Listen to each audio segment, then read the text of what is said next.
YTN 라디오 김우성의 생생경제. 애청자 여러분 안녕하십니까. 김우성 PD입니다. 경제 분야에서 드디어 비상 상황에 대비한 대책들이 마련되고 있습니다. 국내 정치 상황, 미국 대선과 글로벌 경기 변동 때문입니다. 경제를 진두지휘하는 임종용 금융위원장은 열이 박빙이라는 표현을 썼습니다. 살얼음판을 걷듯 위험하다라는 뜻입니다. 조선 해운 구조조정은 한국 경제의 가장 큰 숙제 중 하나인데요. 이제 골든타임을 놓치고 살얼음마저 깨진 것 아닌지 걱정됩니다. 해운업계는 출혈 경쟁에 나섰습니다. 조선업을 살릴 대책엔 구멍이 숭숭 뚫려 있었습니다. 해양대 정영석 교수와 함께 첫 번째 인터뷰로 이 문제 짚어봅니다. 국정농단 각종 부정비리의 최순실 게이트에 대한 수사 관심이 모아지고 있습니다. 하지만 국민 여론은 수그러들지 않고 있는데요. 이번에도 역시 몸통은 비켜가고 꼬리만 자르나 이런 불신이 등장하고 있습니다. 무엇보다 수십억, 수백억 단위로 얽혀있는 대기업들과의 관계가 애매합니다. 과연 이들과의 관계 어떨지 2부에서 박상인 교수와 함께 짚어드립니다. 열이 박빙, 깨지는 것이 얇은 얼음이나 경제 상황이 아니라 국민 마음이라는 것 당국자들은 아셨으면 좋겠습니다.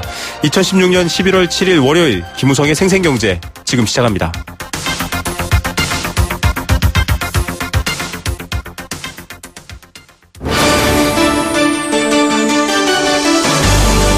YTN 라디오 김우성의 생생경제.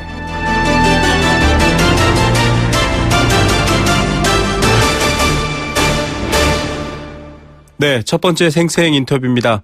하늘길도 그렇지만 특히 바닷길도 환경에 민감합니다. 폭풍이 불거나 안개가 짙으면 길이 막히죠. 무리했다가 오히려 끝을 맞게 됩니다. 그간 한국 경제를 살찌웠던 조선 해운업의 앞날도 마찬가지 상황입니다. 내외 악재가 점점 심해지고 있는 데다 위기를 극복하겠다고 취해진 구조조정 등의 조치가 이미 늦었거나 혹은 실효성이 없을 수도 있다라는 지적도 나오고 있습니다. 수출이 경제 발전에 절대적 위치를 차지했던 한국 경제, 바닷길이 끊기게 되면 어떡할까요? 그 불운의 첫 시대가 지금이 되지 않을까 걱정될 정도입니다. 아직 희망이 있을까요? 당장 해야 할 일은 또 뭘까요? 전문가와 함께 진단해 보겠습니다. 한국해양대학교 해사법학부 정영석 교수 전화로 연결합니다. 교수님 안녕하십니까? 예, 안녕하십니까? 네, 세계 1위의 이 해운선사가 머스크인데요. 지금 3분기 실적 발표 이후에 치킨 게임을 선언했습니다. 출혈이 있더라도 우리는 시장 점유율을 장악하겠다. 이러고 나오고 있는 상황입니다. 이게 앞으로는 해운업계의 더 큰 파도, 환경엔 더 악재다 이런 평가가 있던데 어떻게 보십니까? 예, 이제 뭐 그런 현상이 발생할 수밖에 없죠. 그런데 사실은 이제 머스크가 그 3분기에 이제 영업이익이 감소하면서도 이렇게 출혈 경쟁을 하겠다는 것은 한진해운 도산이 이제 관련이 있습니다. 왜냐하면 네. 한진해운이 도산하면서 실질적으로 이제 경제성이 없는 상당수 선박이 폐선되면서 선봉량이 조금 줄게 되거든요. 네. 그래서 이제 경쟁력이 없는 선사를 퇴출시키는 것이 선복 과잉을 빨리 회수할 수 있는 방법이라고 보고 있기 때문입니다. 네. 그렇게 보면 시장을 좀 조절하겠다 이런 취지로 지금 이런 출혈 경쟁을 예고했다 이렇게 이해할 수 있는 거군요. 그렇죠. 현재 상태에서는 자연적으로 선복 감소가 거의 불가능하기 때문에 네. 이런 이제 충격요법으로 좀 빠른 시간 내에 선복 과잉을 좀 해소할 수 있는 방법으로 이렇게 생각하는 것 같습니다. 지금 국내 해운선사들 상황이 상당히 좋지 않은 편인데 예. 이 말 그대로 조정되는 대상에 우리나라 해운선사가 포함되는 건가요? 일면 보도에서는 현대상선 같은 경우는 지금 상황으로 하면 1년도 어렵다 이런 얘기도 나오고 있는데요.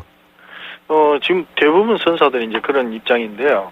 그 현대상선의 경우에도 지난번에 일단 이제 구조조정 작업을 했기 때문에 손실 규모를 줄이긴 했지만은 현재 상태에서는 그 운임이 한 4배 정도 오르지 않으면은 적자는 계속 생길 수밖에 없습니다. 네네. 그래서 규모를 여기서 더 키운다면은 적자 규모가 커지기 때문에 상당히 어려워질 수도 있습니다. 네. 자, 이런 상황들인데 지금 정부가 지원하는 방식은 신규 선박을 해운사에 제공하거나 중고 선박을 매입해서 좀 대책을 세우겠다. 그리고 이 이 자구안 출자 논란도 계속 지금 답보 상태에 있습니다. 이런 대책인데 2020년까지는 글로벌 선박 공급이 계속 과잉 심화된다 이런 전망도 있거든요. 예. 정부의 대책이 엇박자를 내고 있는 것 아닌가 이런 우려가 있습니다. 예. 이제 상당히 이제 어려운 문제인데요. 우선 제가 이제 이번에 그 구조조정 대책이 나왔을 때 잘못됐다고 볼 수 있는 거는 그 현대상선을 이제 세계 5대 선사로 키우겠다고 했는 건데 그건 네. 이제 잘못됐다고 볼 수가 있어요. 네네. 왜냐하면 이제 지금같이 선봉량이 과잉돼 있고 오래 지속될 상황에서는 선봉량을 줄여야 되는데 이때 이제 선복을 더 확보를 하고 확대를 하게 되면은 이제 부실 규모가 굉장히 커질 수가 있습니다. 네. 그래서 이 부분은 잘못됐다고 볼 수 있고 신조선을 공급하겠다든지 하는 것은 국내 조선소를 좀 지원하겠다는 정책하고 관련돼 있기 때문에 네. 이런 상관관계에서 이제 좀 봐야 될 것 같고요.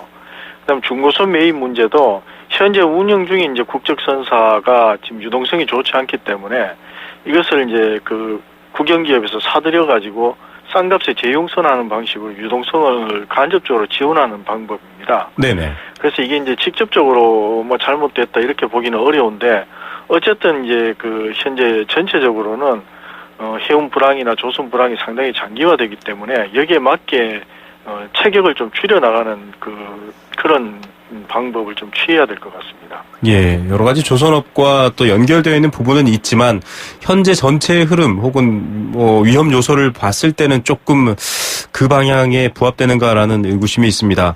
예. 지금 글로벌 변동 자체는 뭐 앞서 지적된 것처럼 굉장히 예측이 어렵고 힘든 상황인데요.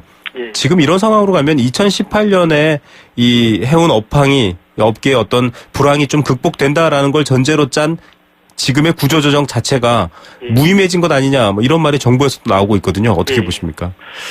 예, 그 2018년의 여팡 회복이라는 것은 아마 미세하게 회복될 가능성이 있다고 본 것 같은데요.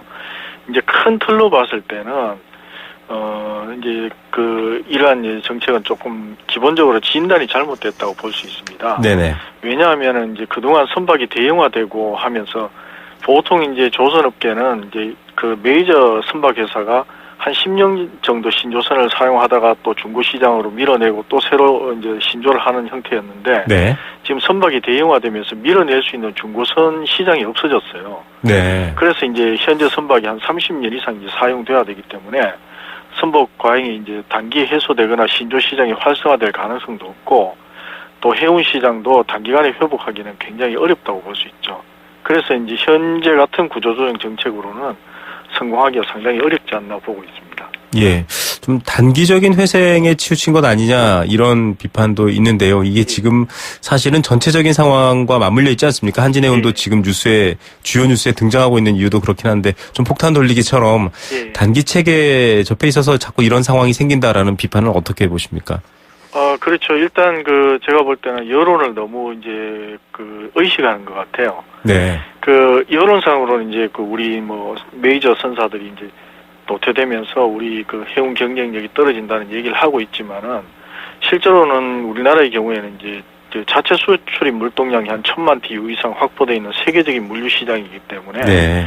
조금 이제 시장 상황이 안 좋을 때는 움츠려 있다가도 시장이 회복될 때 선복을 확보하면서 이제 좀 우리가 경쟁력 있게 해운 시장에 다시 이렇게 나가도 충분히 경쟁할 수 있는데 당장 이제 어려움 때문에 이것을 새로 이제 현대상선을 세계 5대 선사로 가져가겠다든지 이런 좀 광고 효과를 보고 하는 이런 정책을 가지고는 계속 이제 손실 규모를 확대시킴으로써 해운이 회생할 수 있는 기회를 놓칠 가능성이 높습니다. 예, 메시지에 의존해서 시장을 조정하겠다라는 생각은 지금 잘못됐다라는 지적인데, TEU는 이제 6m 길이 컨테이너 한 개를 말합니다. 예. 우리나라 그러면 아직까지 지금 이 장기적인 불황, 또 운임 같은 경우도 지금 계속 하락할 거다 전망이 있는데, 그래도 향후에 어떻게 좀 회복될 수 있는 여지가 있기 때문에 한꺼번에 이제 부채를 정리하는 방식으로 확 가버리면 어렵다, 이런 얘기도 포함되신 건가요?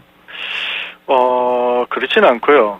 이제 저는 어떤 관점에서 보느냐 하면은 우리가 이제 해운 시장에 물동량이 없어가지고 외국 화물을 싣는 체제 같으면은 네네. 이제 좀 달리 생각해야 되지만 현재 이제 저희 나라의 경우에는 자체 물동량을 굉장히 많이 가지고 있는 시장이거든요. 네. 그래서 지금 이제 해운의 규모를 대폭 축소를 한다고 해가지고 이 시장이 사라지질 않아요. 네. 않기 때문에 시장이 회복될 때 공격적으로 우리가 다시 경영을 하게 되면은 금방 또 회복할 수 있다고 보고 있습니다. 네. 시장을 바라보는 좀 관점이나 길이 이래야 된다 이런 생각도 드는데요. 예.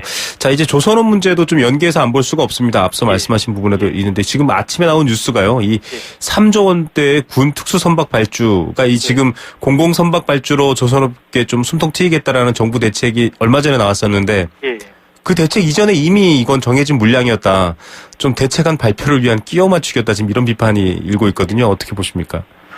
그런 면이 있긴 하죠. 있는데 우리가 근본적으로 생각해야 될 건요. 우리나라 3대 조선소는 네.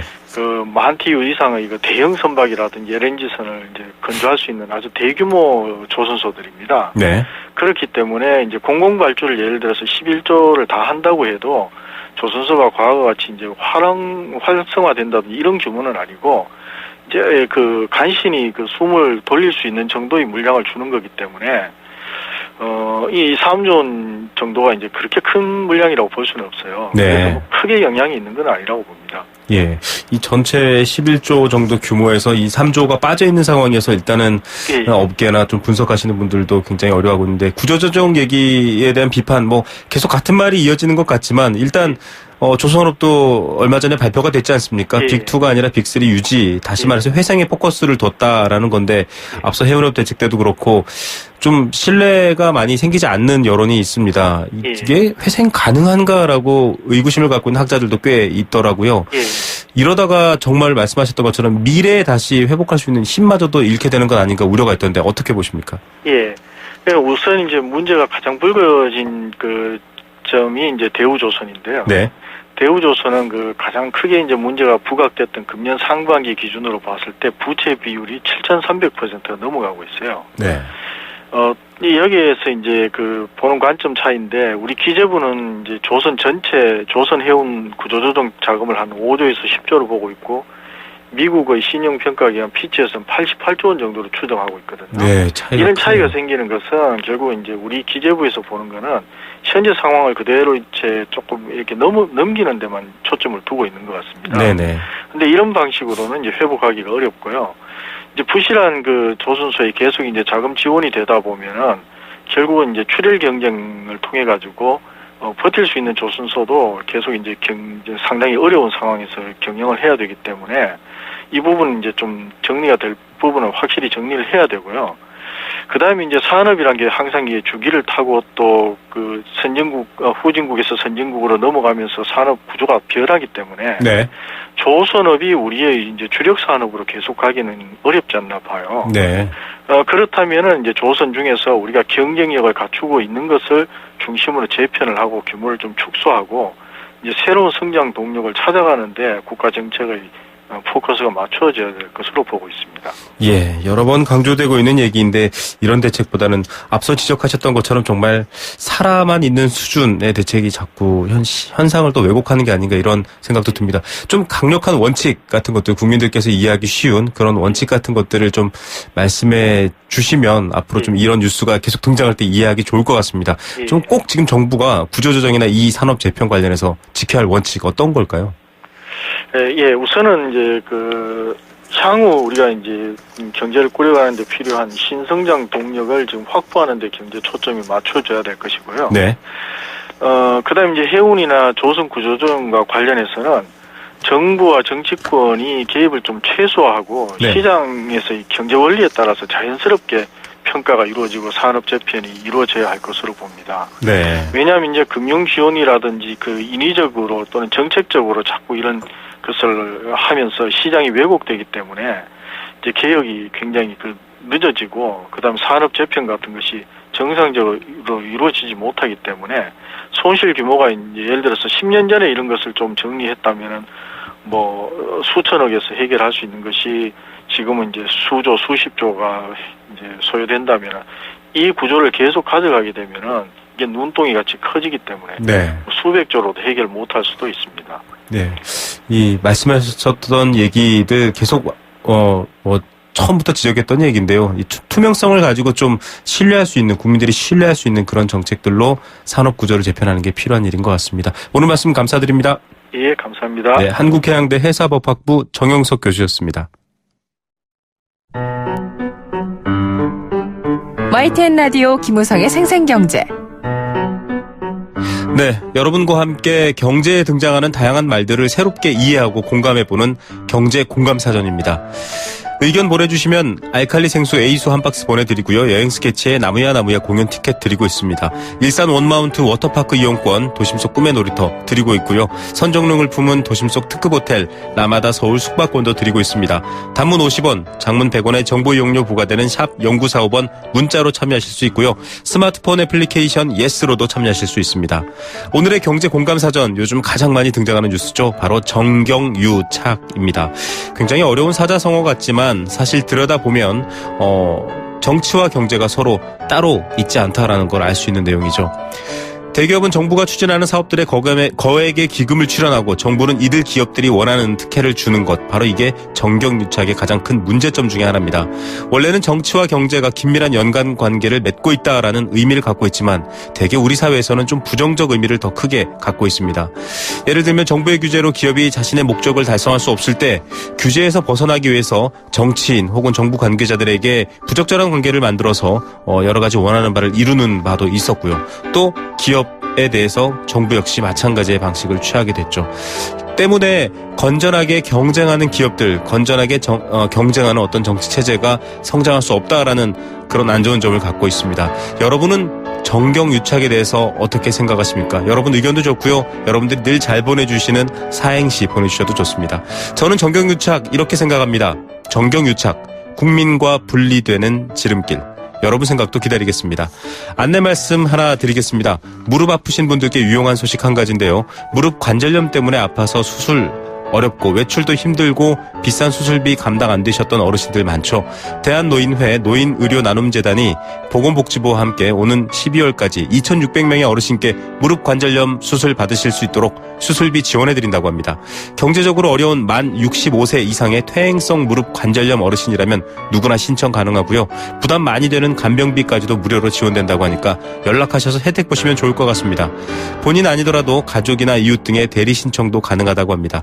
12월까지고요. 1661-6595, 1661-6595번으로 전화하시면 될 것 같습니다. 생생경제 1부는 여기까지입니다. 생생경제 포스코 그리고 제2의 도약 글로벌 리딩공항 인천국제공항공사와 함께했습니다. 캠페인 들으시고요. 경제 톱뉴스로 돌아오겠습니다.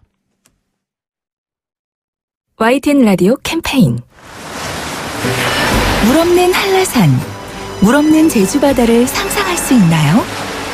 제주의 아름다운 자연과 풍경은 깨끗하고 건강한 물이 있기에 가능합니다. 제주를 아름답게 만들어주는 건강한 물은 우리의 몸과 마음도 아름답게 만들어줍니다. 건강한 몸과 마음을 지키는 일. 아름다운 물을 사랑하고 지키는 일에서부터 시작됩니다. YTN 라디오 아름다운 물 캠페인은 광동제약과 제주특별자치도 개발공사와 함께합니다.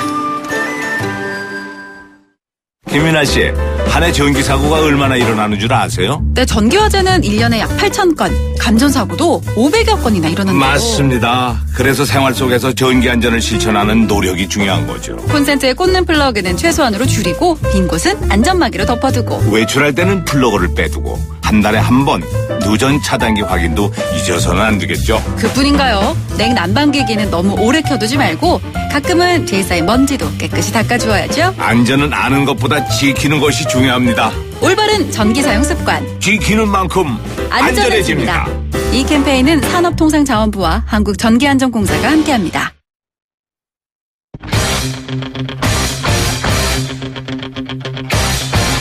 지금 가장 뜨거운 경제 소식. 경제 톱 뉴스. 네, 이 시각 주요 경제 뉴스부터 먼저 전해드리겠습니다. 열이박빙이라는 말 오프닝에서 소개해드렸었는데요. 이 말이 등장한 경제 긴급 점검회의 관련 소식 첫 번째로 전해드리겠습니다. 전세금도 사실 감당하기 어려워서 대출 받으시는 분들 많습니다. 임대인 협조 구하기가 어려웠었는데요. 여기에 대한 방안이 나왔습니다. 잠시 후 전해드리겠습니다. 한강 이남 지역의 평균 아파트 매매 가격이 7억을 넘었었습니다. 경제 상황과 반대로 가고 있는 걸까요? 잠시 후 뉴스에서 소개해드리겠습니다. 경제 톱 뉴스 이데일리 권서현 기자 연결합니다. 안녕하십니까? 네, 안녕하세요. 네, 지금 최순실 게이트로 전국이 혼란스럽고 경제 분야까지 여파가 굉장히 심각하게 미치고 있고 대외도 어렵고 이래서 결국은 임종용 경제부총리 내정자 지금 금융위원장이죠. 긴급 점검회의 열었고 열이박빙 이런 말도 소개했더라고요. 네, 임종영 금융위원장이 오늘 오전에 긴급 금융시장 상황 점검 회의를 열고 여기서 위기론을 강조하면서 적극적으로 대응해야 된다, 이렇게 강조했습니다. 네. 우리 경제에 대해서 앞서 말씀하신 대로 열이 박빙이라고 표현을 했는데요. 이 뜻이 얇은 얼음을 밟듯이 몹시 위험한 상황이다, 이렇게 진단을 한 겁니다. 네. 우리 경제가 어려운 상황에 있으니까 금융시장 움직임을 24시간 살피는 이 비상대응 체제에 돌입하겠다라는 건데요. 네. 특히 외화유동성 관리와 대외 신인도 관리 이런 거에 대해 좀 강조했습니다. 이 기획재정부와 한국은행과 공조해서 금융권의 외화 차입 여건이나 대외 위험 관련 특이 동향을 매일 점검하라고 지시했고요. 또 글로벌 신용평가사나 해외 투자자 국제기구와 소통을 강화해서 대외 신인도를 관리해야 된다라고도 말했습니다. 외환시장 안정이나 대외 신인도 관리는 사실 이 경제부총리와 기획재정부의 영역이었는데요. 네. 금융위원장으로서 충분히 걱정할 만한 사안이긴 한데 이게 워낙 이제 부처 간 영역 다툼 논란이 일 수 있기 때문에 그동안 금융위가 드러내놓고 언급하지 않았던 부분이기도 했습니다. 그런데 임 위원장이 이날 이렇게 말한 것을 두고 이제 본격적으로 부총리 행보를 시작했다라는 분석도 나오고 있는데요. 아직은 내정자 신분이라서 역할에 한계가 있고 또 최순실 사태 때문에 국회 임명 절차가 좀 험난할 것으로 예상이 되고 있기 때문에 경제 컨트롤 타워가 없다라는 불안감도 커지고 있습니다. 임 위원장이 이날 이렇게 밝히면서 유효 경제부총리를 대신해서 일정 부분 이제 경제 구심점 역할을 자임했다라고도 볼 수 있는데요. 그래도 이 내정자 신분으로는 좀 보폭이 제한될 수밖에 없습니다. 예, 그래도 여파가 있는 말인데 지금 내각 구성조차도 합의가 안 되고 복잡한 상황이거든요. 이 부총리 인사청문회 어떻게 흘러갈까요? 지금으로서는 지금 여야가 대통령의 이전 후퇴, 거국 내각 구성 이런 거에 대해서 좀 맞서고 있는 상황이라서 경제부총리에 대한 인사청문회가 열릴 수 있을지조차 좀 불투명한 상황인데요. 사실 국무총리는 국회 동의가 반드시 필요하지만 경제부총리는 대통령 의지만 있으면 임명이 가능합니다. 네. 절차를 보면 이제 정부가 인사청문 요청안을 국회에 제출하고 국회는 20일 이내에 인사청문회를 개최하고 청문 경과 보고서를 정부에 보내는 식입니다. 하지만 이 청문 경과 보고서를 20일 이내에 정부를 송부하지 못할 경우에 정부는 10일 이내에 송부해 달라 이렇게 요청할 수가 있고요. 이 송부 요청을 받은 뒤 10일이 지날 경우 대통령이 보고서 없이 임명이 가능합니다.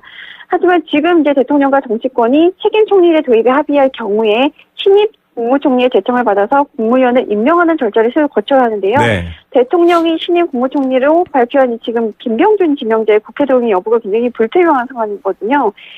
지금 대통령의 지지율이 5%까지 추락한 상황에서 김 지명자의 임명에 대한 국회 동의가 물 건너갈 경우에 경제부총리 임명도 좀 재검토될 수 있다. 이런 전망도 나옵니다. 네네. 안 그래도 지금 수출 부진하고 내수 안 좋고 이런데 경제 컨트롤 타워를 오랜 기간 비워두면 아마도 위기를 자초하는 일이 될 수 있다. 이런 걱정도 나옵니다. 예, 정말 앞뒤가 꽉 꼬여 있는 상황입니다. 이 전세금 비싸서 대출 받으시는 분들도 많습니다. 임대인에게 협조를 구해서 이 대출을 받아야 되는데 표준 안내서가 나왔네요. 네, 금융감독원과 은행연합회가 공동으로 만들어서 이달 중에 부동산 중개업소 그리고 은행 영업점에 비치할 예정입니다. 이게 임대인용, 임차인용 따로 있는데요. 네. 사실 최근 몇 년간 이제 전세 가격이 엄청 뛰었잖아요. 그래서 전세 대출 수요는 늘고 있는데 막상 이제 전세 대출을 받으러 이제 은행에 가면 일부 임대인들이 복잡하다 이러면서 협조하지 않아서 대출을 못 받는 사례가 좀 많았습니다. 일부 전세 대출의 경우에는 이제 세입자가 전세금을 돌려받을 권리를 보증기간에 양도하거나 은행이 전세 보증금의 우선 변제권, 그러니까 질권이라고 하죠. 네. 이걸 설정해야만 대출이 승인이 되는데 이런 절차에 아예 협조하지 않거나 심지어 임대 차격을 맺었는지 여부를 확인하는 이 은행 요청도 집주인이 거절하는 경우가 많았거든요. 이게 워낙 어렵고 생소한 법정용어가 등장하니까 혹시 이제 내가 피해를 입거나 책임을 질 일이 생길지도 모르겠다. 이런 우려 때문에 협조를 피하는 겁니다. 네. 그래서 이런 어려움을 해소하기 위해서 대출 신청 절차와 상환 절차 그리고 임대인 협조사항 이런 거에 대한 상세한 설명을 담은 이제 표준 안내서를 내기로 한 겁니다. 예, 아직도 이걸 집주인 동의를 구해야 된다, 협조 구해야 된다 때문에 어려워하시는 분들 많거든요. 내용 좀 간략하게 몇 개만 알려주신다면요. 일단 질권 설정이나 채권 양도 계약은 집주인이 세입자에게 가진 임대차 보증금 반환 채권에 대해서 세입자와 은행이 체결하는 것이기 때문에 임대인의 그러니까 집주인의 부동산 소유권에 영향을 끼치지 않는다라는 점을 명확하게 명시했습니다. 네. 그러니까 집주인들이 피해를 입을 일은 없다라고 얘기를 한 건데요. 네네. 이 때문에 이제 이 표준안내서로 집주인의 협조를 구하기가 좀 더 수월해질 것으로 보입니다. 그리고 또 임대차 계약의 사실 여부를 확인하기 위한 확인서에 임대인의 서명이 필요하고 질권 설정이나 또 채권 양도 관련 통지서가 우편 발송될 수 있다 이런 내용이 담겨 있고요. 또 질권 설정이나 채권 양도 계약이 이루어진 경우에 집주인 입장에서는 전세 보증금을 돌려줘야 할 대상이 세입자가 아닌 은행으로 바뀌게 된다라는 내용도 있습니다. 네. 그리고 또 임차인용 표준 안내서를 보면 대출을 위해서 임대인 협조가 필요할 수 있다는 점, 그리고 전세 보증금과 근저당 설정액의 합계액이 주택 가격을 넘어설 경우에 보증금을 돌려받지 못할 수 있다. 뭐 이런 유의사항도 담겨 있습니다. 네. 그리고 또 전세 대출 때 보증 기간별로 요구하는 제반 절차나 뭐 대출 한도 이런 게 좀 다르거든요. 그래서 그거를 비교 설명하는 내용도 있는데요. 지금 현재 전세 대출 보증은 주택금융공사하고 이제 서울보증보험 그리고 주택도시보증공사 이 세 곳에서 제공하고 있는데 뭐 본인 상황에 맞는 보증 기간과 보증 상품을 이 안내서를 보고 선택하시면 됩니다. 네, 한강 이남 지역의 평균 아파트 매매 가격 7억을 넘었네요. 네, KB국민은행이 주택 가격 동일한 자료를 냈는데요. 강남 11개구의 10월 평균 아파트 가격을 보니까 7억 851만 원이었습니다. 이게 9월에는 6억 9,685만 원이었는데요. 이거보다 1,166만 원 올라서 7억을 넘어선 거죠. 강남 지역 평균 아파트 가격이 7억을 넘어선 거는 이 관련 조사를 시작한 2008년 12월 이후 처음인데요. 강남 지역의 아파트 가격은 지난 2011년 6월에 6억 5,472만 원을 찍은 후에 떨어져서 2013년 9월에는 5억 6,957만 원까지 미끄러졌습니다. 그 이후에는 계속 뭐 제자리 걸음을 하다가 2014년 8월부터 다시 상승세를 보이기 시작했는데요. 이때가 뭐 정부가 부동산 경기 살리겠다고 주택담보대출 비율이라든가 총부채 상환 비율 이런 것들을 완화하기 시작한 시기거든요. 이후에 약 1년 만에 6억 원을 넘어섰고 다시 또 1년 만에 7억 원을 넘어선 겁니다. 올 들어서는 매월 상승세를 보였는데 이 7월부터 700만 원 안팎씩 오르다가 10월에만 1,166만 원이 오른 건데요. 월 1,000만 원 이상 오른 게 올 들어서 처음입니다. 역시 구별로 보면 재건축 호재가 많았던 강남구가 가장 많이 올랐고요. 뭐 서초구, 송파구, 양천구, 강서구 뭐 이런 순서였습니다. 예, 오르는 건 집값밖에 없다 이런 생각도 들 정도입니다. 오늘 뉴스 감사드립니다. 네, 고맙습니다. 네, 이데일리 권소연 기자였습니다.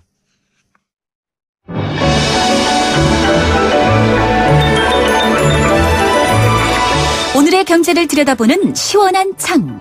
YTN 라디오 김우성의 생생경제 생생 인터뷰. 네, 두 번째 생생 인터뷰입니다. 전경련, 미르, K스포츠 이런 얘기들 뉴스에 등장하면서 청와대 그리고 대기업 간의 유착관계 정황이 속속 드러나고 있습니다. 앞서 저희가 해운 조선 관련해서 인터뷰할 때도 사실 포함된 얘기인데요. 조양호 한진그룹 회장 여러 가지 정치적인 이유로 평창올림픽 조직위원장에서 해임됐다 이런 의혹이 제기되고 있고 본인은 또 기자들을 만나서 90%가 맞다 이런 얘기도 했었습니다. CJ의 경우 영화 음악 등을 이끌었던 이미경 부회장의 퇴진에 또 개입된 정황도 뉴스로 드러나고 있죠. 정치와 경제, 대기업들 도대체 무슨 관계가 있길래 이렇게 얽히고 설켜 있을까요? 우리 사회에 만연한 정경 유착, 지금 최순실 게이트 관련해서 서울대 행정대학원 박상인 교수 연결해서 얘기 나눠보겠습니다. 교수님 안녕하십니까? 네, 안녕하십니까? 예, 일반 청취자분들께서는 잘 이해하기 어려운 부분이 있을 것 같은데요. 청와대가 이 국가 국정을 이끄는 조직인데 이 기업의 부회장을 내려라 올려라라고 할 수 있는가? 오늘 그런 뉴스가 나왔거든요. 이미경 부회장 같은 경우는 내가 좌파냐 이런 얘기까지 했다는 게 지금 보도가 되고 있는데 이런 사태 지금 어떻게 저희가 받아들여야 할까요? 비정상적이고 사실 일어나서는 안 될 일이죠.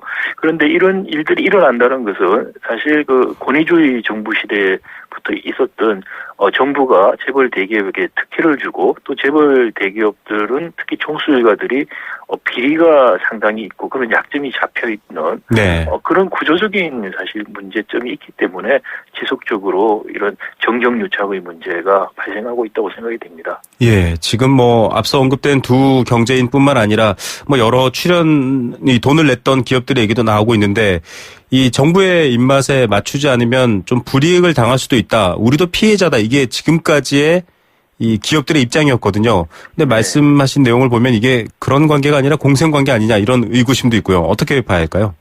네, 뭐 입맛에 맞지 않으면 불이익을 당한다는 것이 사실은 불이익을 당하는 것이 아니고 특혜를 못 받는 경우라고 볼 수 있는 경우가 더 많습니다. 네. 뭐 불이익 당하는 경우도 가끔씩 있겠죠. 그런데 말씀드린 것처럼 기본적으로 재계가 정부에서 그런 불합리한 요구를 했을 때 그런 요구를 순응하는 때 이득을 본다는 것이죠. 앞에 말씀하신 여러 가지 사례들 중에서 생각해 보면은 네. 이번에 미르라든지 K스포츠재단에 출연한 그 재벌 대기업 중에서 SK그룹이라든지 롯데, CJ, 대림 이런 건 다 총수일과 사법 처리 문제가 걸려 있었던 네, 약점이 잡혀 있었던 기업들이라고 볼 수 있겠고요. 부용 같은 경우는 세무조사 관련 이야기가 나오고 삼성 경우는 세습 문제 관련해서 여러 가지 정부에게 잘 보여야 되는 것들, 특혜를 받아야 되는 문제들이 있는 것이죠. 이런 기본적인 구조, 우리 재벌 구조, 그리고 정부가 과도하게 아직까지 특히 관치금융을 통해서 개입하는 그런 근본적인 구조가 정부 관료들이나 지금 대통령이 연루됐다는 생각이 이번 케이스는 들은 거지만요. 정부가 재벌 대기업에게 강제적인 모금, 그것도 지금 공익을 위해서가 아니고 사적인 목적을 위해서 네네. 사실 모금을 한 것이죠. 그리고 재벌 입장에서는 이게 뇌물을 사실 주는 거라고 볼 수가 있죠. 네. 지금도 검찰 수사가 일부 기업 임원들을 상대로 이루어지고 있습니다. 뇌물죄, 뇌물공여죄로 볼 수 있다 이런 얘기가 나오고 있는데 지금 교수님께서 설명해 주신 이 실태는 사실 그 단순한 형법상의 죄를 넘어서는 관계를 저희가 지금 좀 지탄하지 않을 수가 없는데요. 독일 헤센주 승마협회 쿠이퍼스 대표 발언이 오늘도 계속 소개가 되고 있습니다. 삼성 같은 경우에는 이 굉장히 정부의 지원 그리고 삼성 측이 또 최순실 씨에게 지원했던 것들이 아주 밀접한 관계가 있다. 이렇게 지금 이분이 증언을 했거든요. 물론 네네. 법적 조사가 필요하겠지만 이 관계를 본다라고 한다면 뭐 이권 개입의 문제가 아니라 굉장한 이 말 그대로 유착 관계 혹은 공생 관계가 있을 것 같거든요. 이게 단지 오늘 이번 정부만의 일인가 싶기도 하고요.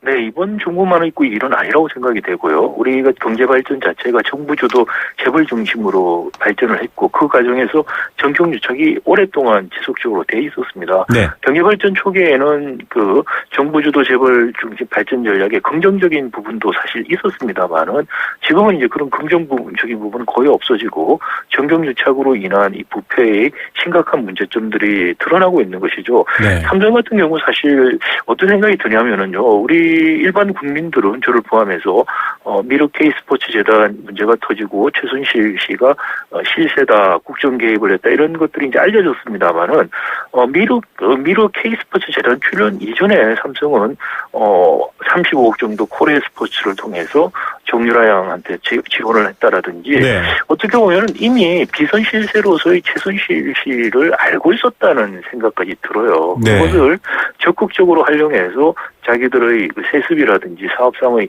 이익을 보기 위해서 굉장히 적극적으로 움직인 것이 아닌가.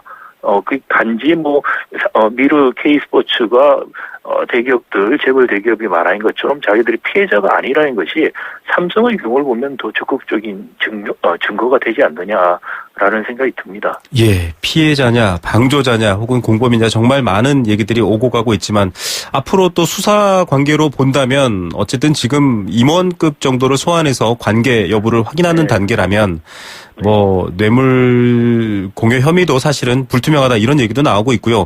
좀 네. 쉽게 말해서 사법의 칼날이 제대로 향하고 있느냐 이런 의구심 가진 분들이 있거든요. 어떻게 보십니까? 네, 과거에 우리 대법원에서 대통령의 직무 관련성, 우리 뇌물죄 여부는 이제 직무 관련성이 중요한 법 구성 요소이 되지 않습니까? 네네. 그런데 대통령의 경우는 직무 관련성을 굉장히 포괄적으로 해석한 경우들이 있습니다. 네. 그래서 청와대가 사실 보면은 국정 전반을 관여하고 있고 또 직접적으로 그 뇌물을 받은 이 직접적인 전후가 아니더라도 일정한 기간에 충분한 영향과 특혜를 줄 수가 있기 때문에 직무 관련성 굉장히 넓게 해석이 될 수 있다고 생각이 되고요. 네. 대통령이든 아니면 경제수석이든 사실 직무 관련성은 똑같은 식으로 넓게 해석이 가능하다고 생각이 되고 특히 대통령과 재벌 청수들이 독대를 했다는 지금 보도가 나오고 네네. 있지 않습니까? 그 보도가 사실이라면은 사실은 기업의 실무자들한테 뇌물죄 이런 걸 묻는다는 건 아무 의미가 없고요. 네네. 재벌 총수와 대통령이나 청와대 수석이 뇌물죄에 대해서 사법적인 책임을 꼭 져야 된다라는 생각이 듭니다. 그런 사법적인 우리가 처벌이 미약했기 때문에 이런 정경유착과 뇌물 부패의 고리가 지금 끊어지고 있지 않다라고 생각해 볼 수 있겠죠. 예, 교수님 지적해 주신 것처럼 지금 국민들도 문제가 아니라 그 문제에 대한 답이 어떻게 쓰여지는지 모두 기다리고 있습니다. 좀 제대로 된 답이 쓰여져야 될 것 같고요. 이 청와대로 대변되고 있는 최고 권력, 또 오너 일가로 대변되고 있는 기업 지배구조, 이 상당히 지금 유사한 문제점을 드러내고 있지 않습니까? 어렵고 좀 큰 결정을 전혀 감시받지 않고 지금 이루어지게 되는데 이 대비책이 없을까요? 예방법이 없을까요?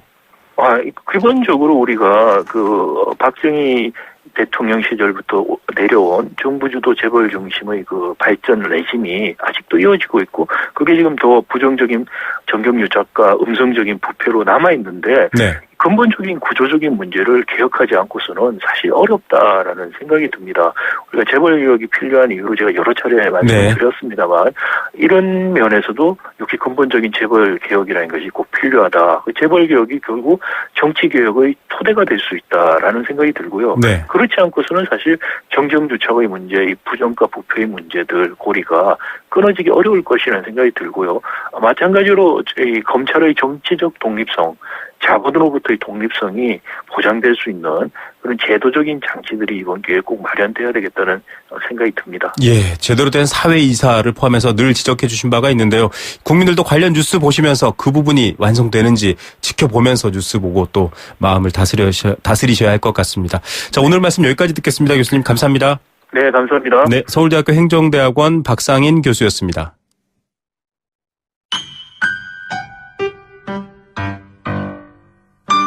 행복한 살림살이 생생 장바구니.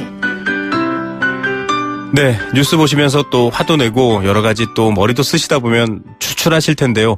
건강하게 한 끼 먹는 것부터 내 1년 건강 또 한 주의 건강이 다 시작된다라는 생각하실 겁니다. 그런 정보 또 살아가는 정보들 알려주는 그런 시간입니다. 생생 장바구니 오늘도 한국농수산식품유통공사 김시아 대리 연결하겠습니다. 안녕하십니까? 네, 안녕하세요. 김시아입니다. 네, 참 안녕하기 어려운 뉴스들이 많은 날이긴 합니다. 자, 날씨가 추웠다, 더웠다 지금 오락가락하고 있습니다. 물가도 걱정되거든요. 어떻습니까? 네, 이번 주 물가 정보를 좀 알려드리면 이번 주는 다다기 오이와 감자 그리고 깻잎 가격이 좀 오를 것으로 보입니다. 다다기 오이는 요즘 쌀쌀한 날씨 좀 계속되면서 생육이 어려운 상황인데요. 산지가 교체되는 시기와 하필 맞물리는 바람에 출하량이 더욱 감소하면서 가격은 약간 오름세를 보이고 있습니다. 또 감자는 주로 생산되는 강원도 고랭지의 노지 재배분 출하가 마감되면서 대부분 물량이 저장에 들어갔습니다. 시중에 거래되는 물량 감소하면서 역시 가격 오르겠습니다. 네. 자, 올여름 내내 채소값 비싸다고 아주 아우성이었는데 이 엽채류, 즉 이파리 관련된 채소죠. 깻잎 가격 같은 것들이 또 오른다고요. 네네, 그렇습니다. 이 깻잎의 경우에는 주산지가 충남 금산 쪽인데요. 이 지역에 올해 첫 서리가 내렸다고 합니다. 네. 벌써 서리가 내리는 바람에 농민들이 출하를 서둘러서 마무리를 하고 계시고 출하량 줄어들면서 이번 주 깻잎 가격은 좀 상승할 것으로 보입니다. 이 비싸진 깻잎 대신에 똑똑한 대체 소비하시면 좋을 것 같은데 쌈채류로 용도가 비슷한 상추나 쌈배추 대신 드셔보셔도 좋을 것 같습니다. 예, 이런 채소류가 건강에 필수적이니까요. 좀 대체 소비로 건강 잘 지키시기 바라겠습니다. 네. 좀 주머니가 아주 얇아진 요즘 시대입니다. 네. 걱정이 좀 덜할 내려갈 품목 들었던 거죠? 네, 이번 주에는 이 무와 미나리 가격이 좀 하락해서 저희 주머니 사정을 좀 봐줄 것 같은데요. 네. 지금부터 한창 김장 재료로 애용될 무는 이 출하 지역이 강원도에서 중부지방까지 확대가 되고 있습니다. 네. 가을무가 나오고 있는 건데 특히 전북 고창에서 다발무가 집중 생산되기 시작하면서 공급 물량이 늘어서 가격은 약간 떨어지겠고요. 다행입니다. 네. 다행이죠. 김장 때는 걱정을 안 하셔야 되니까. 네네. 네, 아울러 미나리는 겨울철 주산지인 전주와 부산을 포함한 이 남부지방에서 출하가 본격화되었습니다. 그래서 공급량 증가로 마찬가지로 가격은 하락세를 보이겠습니다. 예, 시원한 무처럼 해독작용이 있는 미나리처럼 좀 값싸다고 하니까 여러분 자주 이용하시면서 건강 관리하시고요. 네. 자, 갈치 가격 올랐다는 소식, 한일 협정 얘기도 나오고 참 복잡했잖아요. 네, 이번 그렇습니다. 주에는 좀 수산물, 주머니 걱정 안 할 수산물, 이 코너 이름을 바꿔야겠네요. 주머니 걱정 안 하는 장바구니로. 예, 없을까요? 네, 이 갈치 가격이 상승하면 또 고등어 가격이 당연히 떨어져서 저희 걱정을 좀 덜어주는 것 같습니다. 네네. 이 사람에게도 좀 전성기가 있듯이 이 고등어도 최고로 번식이 잘 되는 성어기가 다가오면서 씨알이 굵은 상품들이 많이 잡히기 시작했습니다. 이 지난 10월 전기까지 누적된 어획량은 82,000톤 정도 되는데요. 평년보다 이 8.7%가량 증가한 양이라고 합니다. 이렇게 많이 잡힌 만큼 가격은 좀 내림세를 보이겠습니다. 네. 자, 뭐 고등어 하면 또 지난 미세먼지 파동 네. 때 예, 고등어 굽지 마라 이런 얘기까지 나왔었는데 그러게요. 그래도 건강에 좋고요. 많이 좋아하시고 가격이 내려가니까 참 반갑습니다. 네, 그렇습니다. 애꿎은 고등어만 좀 몰매를 맞았던 것 같은데 네. 이와 더불어서 이 최근 다양한 원산지 가진 수산물 유입이 많잖아요. 네네. 고등어도 노르웨이산 수입 고등어 물량이 증가하면서 이중고를 좀 겪기도 했습니다. 네. 그래도 다행스럽게도 이 찬바람 불며 시작되는 고등어 상어기에 맞춰서 대형 선망업계와 어시장에서는 이 애타게 기다리던 고등어가 귀환했다면서 모처럼 활기를 보이고 있습니다. 예, 고등어 굽고 계신가요? 이 기침이 나는 미세먼지가 있으신가? 네, 자, 참 좋은 소식입니다. 여러분, 이 고등어 정말 국민 밥 반찬이죠. 많이 드시길 바라겠고요. 수산물 가격 여쭤본 김에 몸에 좋은 11월 제철 수산물 선정 늘 이런 것들 참 기다려지더라고요. 이번에는 네. 어떤 소식입니까?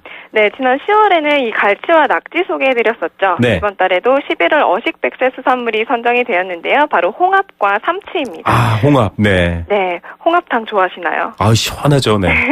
그렇죠. 이 홍합은 바다에서 살지만 많이 짜지 않고 오히려 담백한 맛을 지니고 있어서 담치라고도 불립니다. 네. 그리고 지질이 풍부하기 때문에 간 기능을 돕고 뼈와 근육을 튼튼하게 해주는 역할을 하고요.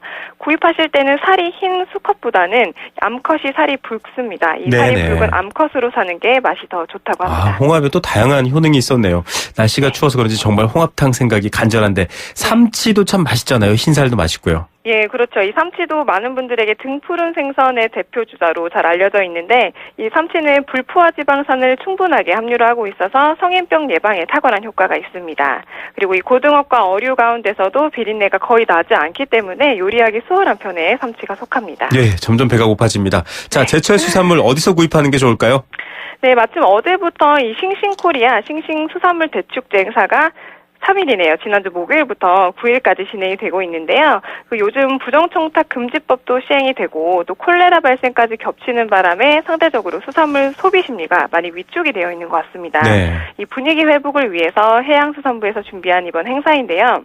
이번 7일간 진행되는 행사에는 이 이마트, 롯데마트, 홈플러스, GS 리테일 슈퍼를 비롯해서 수협 바다마트, 온라인 수협 쇼핑 등이 참가를 하고 있습니다. 네. 이 다양한 수산물을 품목별로 최대 50%까지 저렴한 가격에 판매 중이고요.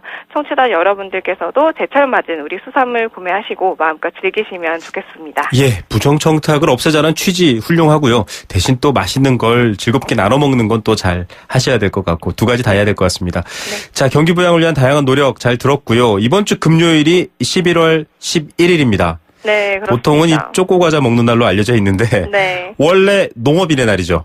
네, 그렇습니다. 이번 주 금요일 잘 모르시는 분들이 많으실 텐데 농업인의 날입니다. 사실 저도 몰랐습니다. 네.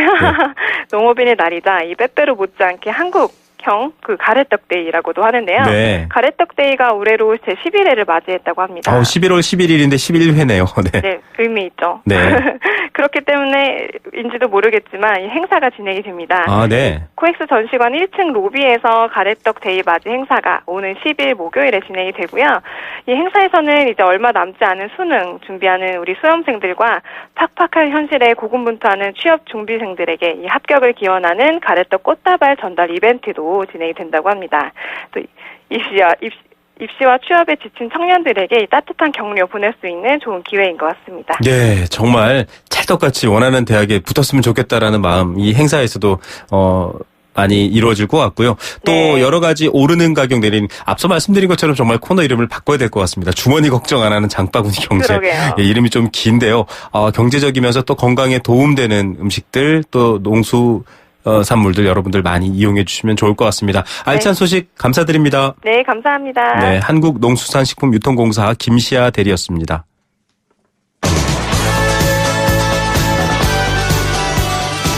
네. 생생경제 포스코 제2의 도약 글로벌 리딩공항 인천국제공항공사와 함께했습니다. 방송 주제가 오늘 공감사전이 정경유착이었습니다. 언뜻 들어보면 왠지 사자성어 같기도 한데 많은 분들이 얘기를 주셨습니다. 1035님께서는요. 약간 연극 대사 같은 말을 보내주셨어요. 하늘이시여 나라를 구하시려거든 정경유착을 끊을 수 있는 칼을 정경유착을 원하신다면 썩은 동아줄을. 네, 무슨 연극 같은 말이지만 가슴에 쾅 와닿는 말이었습니다. 정말 이 말이 안 된다라는 말을 많이 해주셨고요. 일단은 상품 받으실 분부터 안내해 드릴까요? 2613 휴대전화 뒷번호 쓰시는 분께 생수 한 박스 드리겠습니다. 사자성어 주셨네요. 정말 우리나라의 경제 발전을 원한다면 유일한 돌파구는 착 달라붙은 정치와 경제를 서로 독립시켜야 하는 것 아닌가요? 정말 박수 쳐드리고 싶습니다. 이렇게 딱 길이도 맞게 보내주셨네요. 8562님 역시 사자성어입니다. 정신 차립시다. 경종을 울려야 할 때입니다. 유구한 역사의 우리나라 착한 국민이 지킵시다. 네, 또 좋은 말씀이십니다. 여행 스케치 티켓 준비했습니다.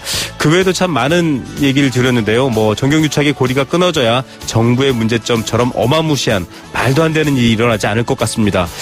이 국민들도 굉장히 수준이 높아지셔서 이 내용이 뭘 의미하는지에 대해서 잘 알고 계신 것 같습니다. 내일도 도움되는 뉴스로 또 함께하는 공감사전으로 돌아오겠습니다. 내일 오후 3시 10분에 뵙겠습니다. 김우성의 생생경제였습니다.